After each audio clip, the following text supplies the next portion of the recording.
Imagine this White House that said bye-bye to the PLO, that branded Arafat as a terrorist. Rabin, the chief of staff who occupied the West Bank and Jerusalem, and it was electrifying.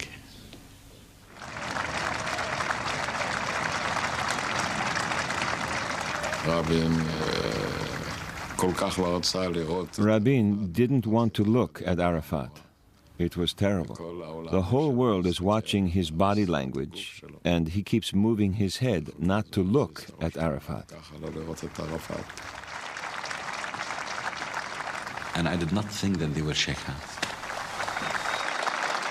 He hesitated a little bit, but I insisted, and I continued stretching my hand to him. And then the way President Clinton pulled it, it was evident that wasn't planned.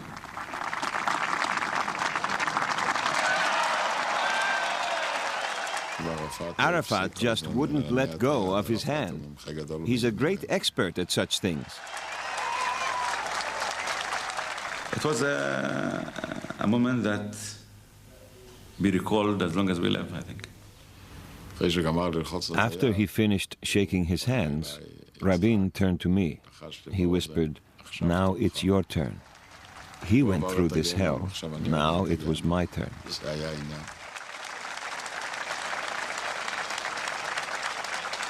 But the agreement did not bring peace.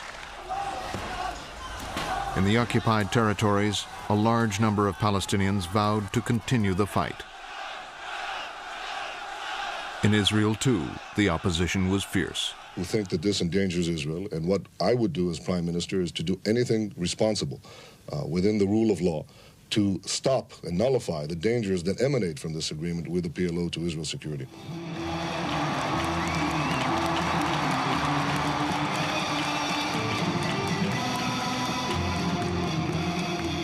What Arafat led now was not quite a state, but for the first time in history, the Palestinians had a government of their own.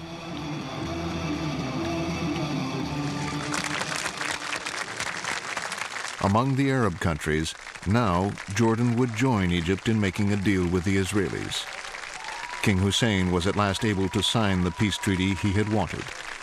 What we have accomplished and what we are committed to is the end of the state of war between Jordan and Israel.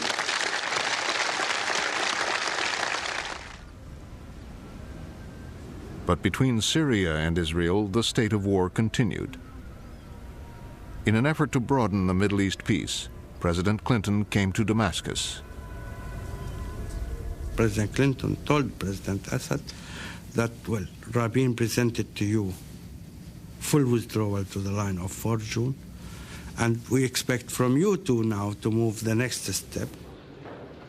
Clinton pressed Assad to send his top military commander to meet his Israeli counterpart and work out the practicalities of ending their state of war. It was a big decision for Syria to send our chief of staff for the first time in history to meet the Israeli chief of staff. It's a very heavy and big decision. Assad held back. First, he wanted his ambassador to Washington to meet the Israeli chief of staff. We wore wigs so that we wouldn't be recognized on the El Al flight. We arrived at the meeting place in Washington. Only then could we breathe freely. Take off our wigs. I took a last look at myself in the mirror. Whenever I wear a wig, I look like my mother.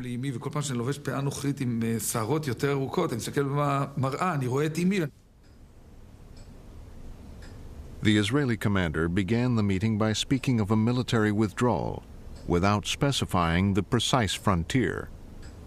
I insisted that withdrawal has to be to the line of 4 June 1967. I repeat this word more than 20 times during the talk with Barak. Like a parrot, he repeated their demand to withdraw to the June 4th border. The Israeli wanted a more informal exchange. During breaks, we walked in the garden. There, we were off the record. And we spoke frankly whether they are committed to settlement with Syria or not, whether they understand what it requires. On the patio, there were these arched doorways. I compared peace between us to the keystone of the arch. At the end, you feel that he wants to make it. He wants to find a solution. He wants to give his blessing. This encouraging start led Assad to send his chief of staff to join the talks. They discussed military safeguards, for example, the future of Israel's early warning station in the Golan. Talks progressed in fits and starts.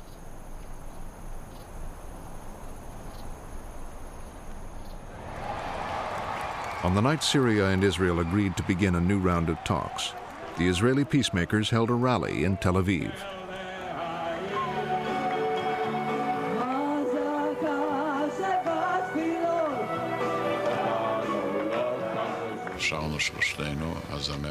We sang, the three of us, the singer Miri Aloni, Yitzhak, and myself. Yitzhak and I are not such great singers. He had the words of the peace song on a sheet of paper. After we sang, out of tune, Yitzhak folded it and put it in the pocket of his jacket. On the way to his car, he was shot dead by an Israeli extremist. 3 bullets went through his heart and through the song.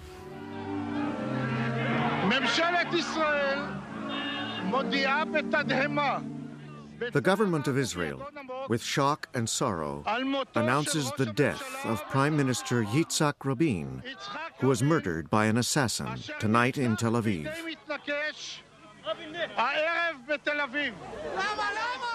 Why? Why have they done this? I am very sad and very shocked for this awful and terrible crime against one of the brave leaders of Israel and the peacemakers.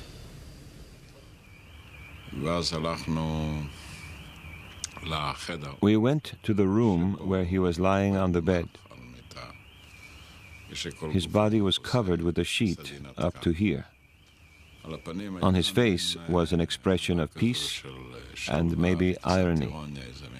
It was his typical Rabin smile. I kissed his forehead and said goodbye.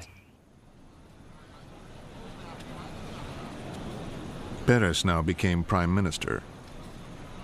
President Clinton was determined to see that Rabin's commitment to seeking peace with Syria didn't die with him. The Americans still wanted Israel to keep Rabin's promise to withdraw from the Golan Heights. Rabin had held the Syrian track rather closely to himself.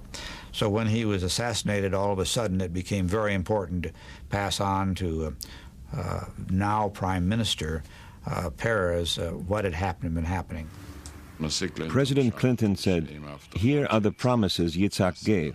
He asked if these promises committed me. I said, "Whatever Yitzhak was committed to, I am committed to."